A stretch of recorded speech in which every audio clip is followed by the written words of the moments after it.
Romac Transmate Dechlorinator. This is the unit that we're going to be selling. It's all over the warehouse right now. We have probably 12 in stock at this time, but we'll be changing all the time. It's in use right now, I think, by about 12 different districts in the Puget Sound area. The customers that are using it are both the utility contractors that are installing our pipes, valves, and fittings, because at the end of their job, they're going to have to flush that line. If the entire job they put together is isolated, then they'll charge it with superchlorinated water, cook that up to a certain point so it sanitizes the inside of the line, then they have to release it. Now this is hyperchlorinated water, so it's not going to be good for our fish. Here are the three types of water that we're dealing with. We're going to be dealing with potable water, which is underground right now in our pipes, groundwater, which is underground right now in our water table, and then we use a chemical reagent to treat this, because potable water, every time you turn on your spigot, you're not getting the purest water. I know it seems like it because it is safe and we've been drinking it for generations, but your potable water contains a lot of things, including chlorine. And chlorine's been proven to kill fish. The Endangered Species Act makes everybody accountable for every drop that you put on the ground.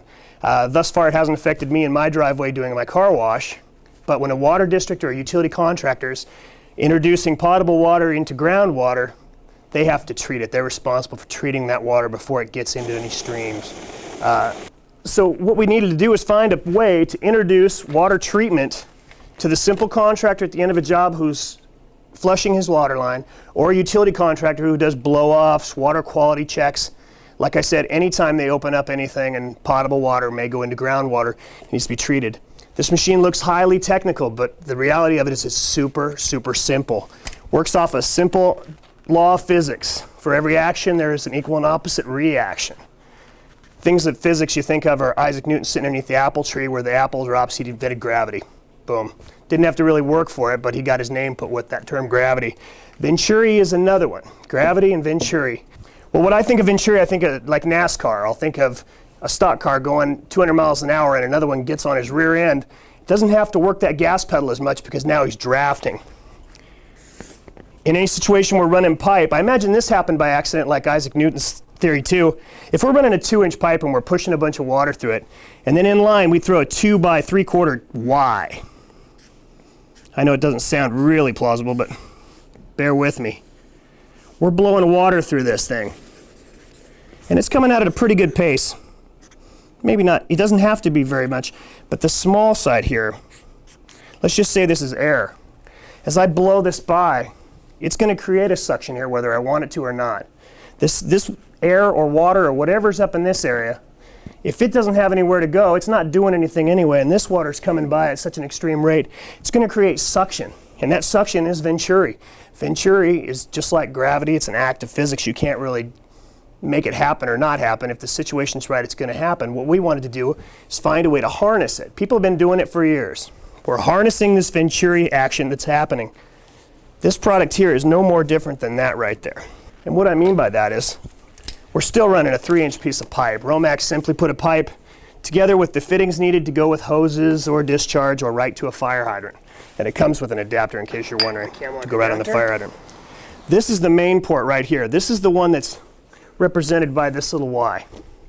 All this is let's say there's a tap right here with a spigot on it.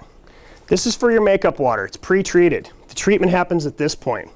So all this is a spigot off of this pipe. You fill your bucket with it, swish it around. You can even pre-test to get what your parts per million is in your existing potable water section. So we fill the bucket and we use a chemical. There are several, we sell several. The one most commonly used is ascorbic acid at this time. That'll instantly, upon contact, the ascorbic acid takes all the chlorine out. I mean, imagine the commercials, the infomercials where they have the pink liquid, they drop the powder in, it instantly goes clear. It is seriously that effective. It's vitamin C is all it is. It's edible, food grade, pharmaceutical grade, and now there's called dechlorination grade, and that's where this falls in. But then again, this is exactly like I mentioned with the Venturi, only this is our Y. So a hose will attach to this point here. And we'll have already attached our hose on our spigot. This is for makeup solution. Once this is attached to the hydrant, which we'll show later, we fill the water with the appropriate amount of chemical. Now this is our chemical reagent. We already have our potable water. It's in our fire hydrant. We have our chemical reagent right here, and we know the groundwater's out there, and it's going to get found. So now we have the 3 main sources. So when this unit is operational, what's going to happen is the reagent, this hose here can hang or be disconnected unless you want to use it. This one right here will go to the bottom of our bucket. I'll lift this up so the camera can get it. Same connections here. And this valve can be closed if you want to pause for a while or open.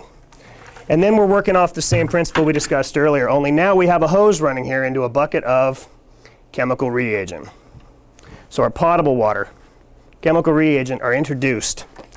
The unique part about this, there are lots of Venturi-based products, there are drip-based products, there are siphon-based products, and there's pump-based ways to introduce this chemical reagent. But the interesting part about this is that it can be adjusted. You don't have to burn. This chemical reagent gets expensive. This chemical is, whether it's pharmaceutical grade, food grade, it's all the same thing, but the price can vary.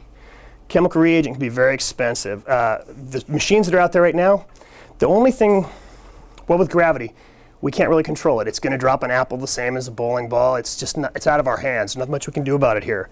But with here, we can. What Romac did is they put a needle valve on this Y portion here. This needle valve can actually pinch this portion off. As long as this flow here doesn't produce too much back pressure, the stock cars are flying, these ones are going to follow. Now with this needle valve, I can dial that in, so I'm burning a specific amount. They've already done the math, Romac has. I can burn a specific amount of chemical reagent, saving thousands of dollars. So the chemical's an issue, and Romac took the time to make this the most user-friendly unit. It has a chart with it that shows you exactly how much to open depending on how much pressure and how many parts per million you have in chlorine. And they've even made it color-coded on the bottom so you can't mess it up. There's 4 settings. Rather than do 1, 2, 3, 4, they went ahead and did red, blue, yellow, and green. So you almost can't mess it up. If you know what your parts per million is, then you're dialed in. So the Endangered Species Act, it's been something we've heard about for the last 5, 6 years, repeatedly every year. And like I mentioned earlier, it makes people accountable whenever they discharge potable water into the groundwater system. So even though people have been putting biscuits in bags and sodium thiosulfate in burlap and soaking it in buckets and everything, they'd prefer to have a more sane solution. Romac Industries, an international company, and they're right up here in Bothell. They've got the R&D and the engineering department to handle all these mathematical calculations it takes to make this mumbo jumbo work. Okay, now when your contractors or your water utility come in to get one of these units, the person you see at the will call desk may not understand the full potential of this unit. Let's just take a scenario. We have a contractor who's just finishing a job and is in a real hurry to get signed off because he wants that developer to pay him really bad. Okay, they've got an inspector going to come out at 2 o'clock. I've got to charge my line up to 200 parts per million chlorine, let it burn for 30 minutes, and then I have to discharge it so that it's 0 when it hits the ground. Okay, there's 100 ways to do it, and depending on who he picks on his crew to set up that day, if it's old Milt's going to have his way. He's done it way back in the day, and then if it's young guy over here, he might have a whole new spin on things. Either way, we want the contractor to get his crew to the job site, get the job done as soon as possible because time is money and time is easily spent. So in this situation, when they come to the operation here, all we have to do is figure out what they're trying to do. They're going to flush probably, let's say 1 mile of pipe, 4,000 to 5,000 feet of pipe. They're going to flush that much pipe. They have to plan it. Okay, how much discharge and where am I going to put this water? Do I have Baker tanks? Am I flushing them into Baker tanks? Do I have a giant field? Because those options are always good too. Biofiltration is what they call that when they filter it through your grass and your roots, your dirt, your soils, your clays. It's biofiltration. By the time it gets to the groundwater, it's cleaner than it was when it hit the ground. Okay, another way is detention and retention. They'll pump it into a pit. The big swimming pools you see outside of Costco's designed to hold water because chlorine dissipates in standing water. If I wanted to pump it into a Baker tank and leave it for 3-4 days, it's not going to have chlorine when I dump it out of that Baker tank. Okay, so these are issues. Where's my source? It's the hydrant at the end of the cul-de-sac that I just put in.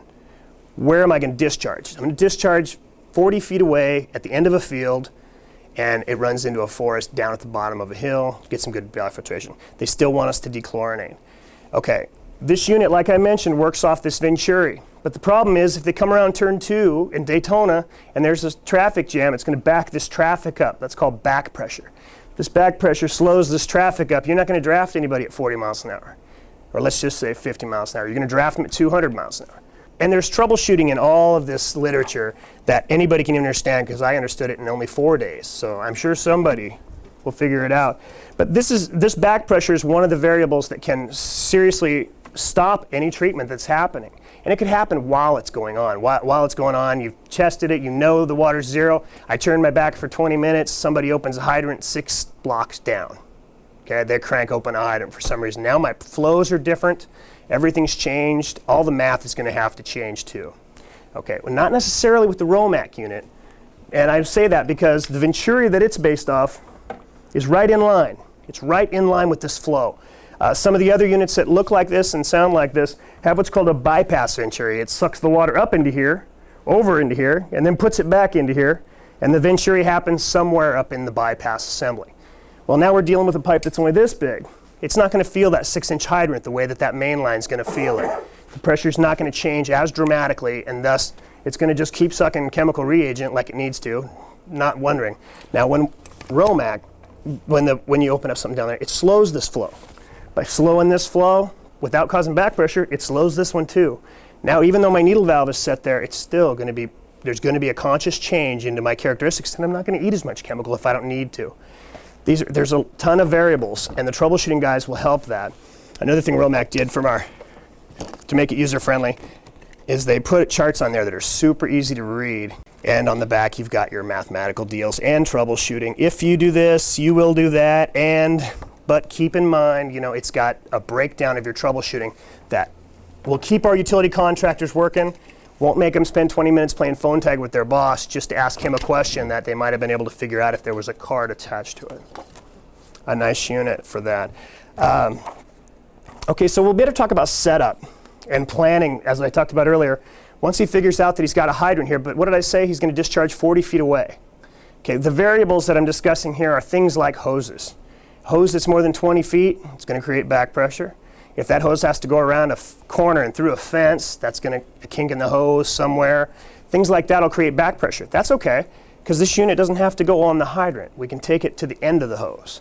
Now all we did was we put the hose on the hydrant. Now we'll take this unit down to that 40-foot stretch of field and put it on the ground out there.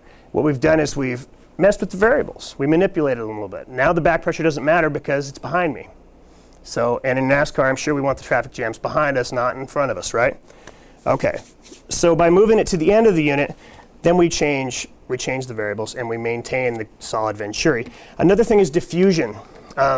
During flushing, there's a ton of our products that you'll see videos of soon for turbidity, things like coagulates to keep the water from being so milky. The diffusion is, we're using several different kinds of diffusers, but certain ones may create back pressure. A lot of them are based on water shooting through with an interruption. That's what's going to diffuse the water or make the explosion happen here. The ideal diffusion would be to come out of a horn and make a beach ball sized water and then flat onto the pavement or onto the grass. What you don't want is it blowing the dirt out from underneath Gladys Kravitz's ferns. You don't want it eroding our neighborhood if it's at the end of a cul-de-sac, or any turbidity getting down into here is another issue. Not only is it potable water, but mud, construction sites. That's why we have erosion control methods and products. Okay, so we've manipulated the deal here by sticking it at the end. Now my diffuser, if it's got too much interruption, it's going to create back pressure too, and what that's going to do is screw with my flow again. So I'm back to where I started with the traffic jam in front of me. Then again, you want to get a good diffuser, talk to me, have them test their diffuser. We can make other diffusers that will work for them. We're finding more and more. We set the plan first. Where's my source? Where is my discharge? And how am I going to do this? Okay, now I need to plan how much chlorine do I have right now. So I take a simple test on my potable water. It could be from a spigot right next to the hydrant. Usually it's right there. I'm at 1.5 is a real normal. The kind of stuff you're drinking out of our spigot has about 1 part per million, just 1 part per million chlorine. It's not that big of a deal, but if it kills a baby salmon, it's a huge deal in everybody's books. So anyway, with the 1.5 parts per million, you do the quick math on the card. I know I've got my parts per millions. I know I need half a cup of solution, and I know I need to set my needle valve to 2. So we close it all the way open, all the way closed. Open it 2 full turns, and I should be on blue. 2 is blue. And there I am set for the unit's operation. But what I do now is I grab the adapter that comes to our hydrant. You select your fire hydrant that you're going to use for your source please check to make sure the fire hydrant is not on. Fire hydrants have been left fully charged with water and caps put on, opened afterwards and let sit there. And people have tried to take side ports off hydrants and seen their hands go by. I mean, there's a lot of pressure in a hydrant. So after you've assured yourself that it's off, slowly crack that side port cap, remove it, and place on the aluminum cam lock in 3-inch, 2.5-inch female NST to 3-inch cam lock. The reason they're using cam locks and not swivels, if anybody asks, cam lock will give you a full bore 3-inch, where like some of our ball valves even, they restrict before they, at the ball valve portion, where a full body gives you better flow characteristics. Remember, we're dealing with all this NASCAR traffic, okay? We're dealing with the variables of back pressure, and we don't want any restrictions at all. The dechlorinator is a lot like a meter in a sense, where the water has to be groomed correctly for it to operate correctly. If I threw a RW gate valve in front of my meter or my flow and I shut it halfway, I'm creating a major turbulence. Now there's air in the line, all this turbulence is not going to function correctly. Now your variables are a nightmare, chaotic. Okay, so after we've threaded this onto the side port, they make it super simple. We've already gone with our plan. We know we're going to run a hose. So this is on the hydrant. We run it, the hose, all the way to this unit. And there we go. We're sitting in the field. We've set our valve. We attach it to the valve on the bottom of the bucket. And as the water cranks open on the hydrant and this thing starts to blow, Romac has been kind enough to give us a vacuum gauge. The difference is a PSI gauge. Some of the other units use PSI. And then you have to factor, what am I running? I'm running 200 gallons per minute. I have to know I have to be at 12 PSI to obtain any venturi. They have to do math. What did we say earlier? We don't want to send guys out there to do math in the field. We want them to do their job and get out of there. This is a vacuum gauge. This was an idea that I liked a lot. The minute it comes off the peg, you have vacuum, you're done. It's just that way. You don't have to do any math. If it lifts up off the peg, you know we're getting suction. If you want to put your hand down in the bucket of that cold, cold water and feel the inside of that valve, you'll feel the suction there too. But you know if it shows off this peg, you've registered. Doesn't have to register 5, doesn't have to register 30. It's got to register at all. That's it. So you got a needle valve to keep this chemical reagent from dropping fast, because it will. This thing can go, the operational pressures, I should say, the gallons per minute, you'd want to be between 2 and 800 gallons per minute. 800 gallons per minute, for your idea, would be a 5-inch Storz, pretty much wide open in a district like this that would shoot across the driveway and make a nice mist running down the street. That's full bore. That'd be about 800 gallons per minute. And that's the majority that you want to try with this. We know it works at higher because we've seen it work at higher, but Romac is really good about giving us guarantees, and they're good about telling us it works here to here, and I can trust that it does. I've seen it work a lot lower than 200. I've seen it work a lot higher than 8, and I want to say that they're going to stick to that, and I know it works. Okay, so the needle valve keeps our reagent from draining so fast. Our valve on here is nice too, because if we do decide to shut off the hydrant for a little bit, we can, or even just run it a different way into a truck or something, we can turn off the valve here. Your feed solution's a nice deal. I want to tell you one thing. There is a unit here. This plug right here nobody's asked about is for gas injection. With all the ESA issues that are coming up, next year pH is going to be a big deal. This is a port for future use. If you want to go ahead and put a Chicago fitting on here, like from your compressor to pump air of any kind in, you can use it for water, any other type of liquid injection as well. I would like to say, of all the units made out here, this is the only one I've ever seen that is completely maintainable. You'll see Allen bolts everywhere. Everything on here can be maintained. It's one of those deals where we can change out every unit. Every piece, the valves, the harnesses, the pipe connections, the gauges, everything is maintainable. These are simple cam locks you can buy for iron pipe or NST fittings. This is simple pipe. It's machined through. This is the part that makes the venturi here. It's a carburation type barrel that reduces the innards of this pipe to a point and then reopens it back up. They put a sleeve in here, and from the outside it's squared, and on the inside it would look like this. Okay? All the way around, cylindrical, and that's where your barrel, it's a smooth flow, fully machined. But what it'll have these 4 ports in there somewhere. In the inside of the wall, at the top and on the sides, you have 4 ports. And as the water rushes through, what it's doing is it's letting the water out on this one, running it through a series of machine channels in here. And what's right above here on the unit are those gauges and inlets. Okay, so as the water flows, let's say it's flowing this way. This would be our makeup water to our bucket. And this would be our That's to fill the bucket, I should say. And this would be the hose that goes in for the treatment. Okay, so the water runs by, it creates a super cycle of water around that barrel on the machine at 4 different points. Okay, this is something unlike any other unit that I've seen for this application. It actually extracts water from 4 points and then reintroduces the treatment at 4 points. Other units that are comparable in price, in size, and design are single port injection. Now, what does that tell you? If I'm trying to introduce something into that pipe we talked about, I'd like to know it's covered, because I may test and I may get a 0, but if there's blow-by, it's happened before where you test in a creek and I've got no chlorine right next to the thing, but 2 feet down I've got chlorine. And what it is blow-by. It's just stuff that isn't getting treated. When water's moving, let's face it, coverage is going to be important. From this 4-way direction, I've actually seen at 200 GPM, the blowout at the end, before treatment, before they cranked the valve on the bucket, it was blowing at a round port, cone shape, and at the time you crank the deal there and set this, it went to diamond shape. The outlet is actually a diamond shape coming out, and then it sprays out and is out of control. But it covers so well that it actually changes the shape of the flow of the water, which is really impressive.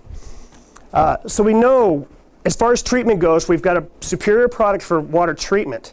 Naturally, with everything we deal with, there's a million variables. When we talk about radio read meters, we have to talk about atmosphere, buildings, the kind of building it's in. With water, there's tons of characteristics, debris, 1,000 variables that can make this work. The fact that we're dealing with a simple act of physics like Venturi or gravity or any of that type of thing tells us that there's other acts of physics we can rely on. If, for example, I'm just not getting the flow from my source that I need to suck this bucket dry, I just gotta tell you, it's as simple as picking this bucket up, setting it on your tailgate, because now we've created another act of physics called siphon. Okay, it's just that simple. All we have to do is introduce. Siphon is a big help. Just face it, like I said, guy cracks that valve over there, it's gonna create a difference in our variables. At that point, we have to adapt and overcome. You can always lift the bucket up and introduce it that way. Will work. Seen it.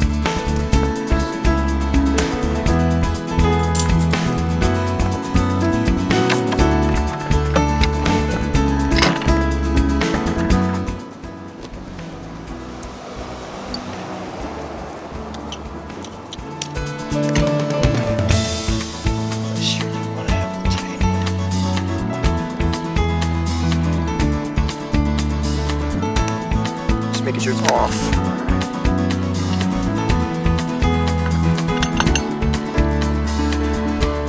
Here's where I'll be making sure that I'm not standing in front of the unit just in case there's something wrong or if there's a leak in the valve. Always a good idea. Make sure I apply the cam lock adapter.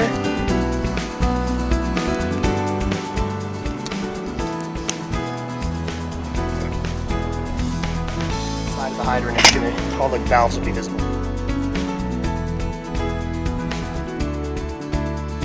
So when attaching these cam locks, if you know you're going to be working with a large GPM with heavy flows, you want to take this safety pin and thread it through the safety holes on your cam lock. What that'll do is make sure this thing does not fly off in the event of any turbulent or high pressure situations. Okay, so now we're solid. We know we've got a good machine that's threaded on properly. We have the unit here so it's visible for all applications.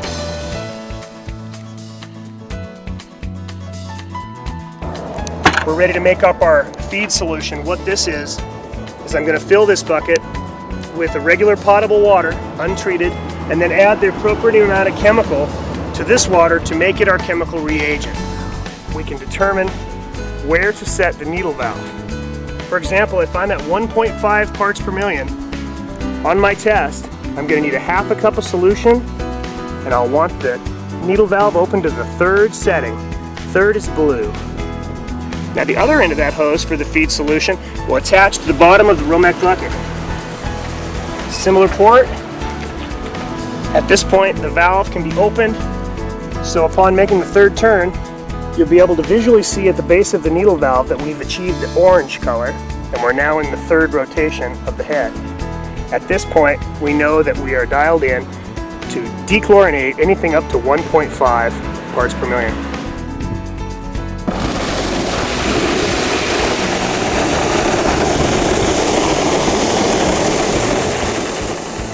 moment your flow starts, you'll see the needle lift off the peg and you're now achieving vacuum. As the water passes the first 4 ports, it cycles around the sleeve, dragging with it the chemical reagent and reintroducing it at 4 points. The water coming out of the outlet is pre-treated before it hits the ground. As you close the fire hydrant, you want to be sure and do it real slow to avoid any water damage.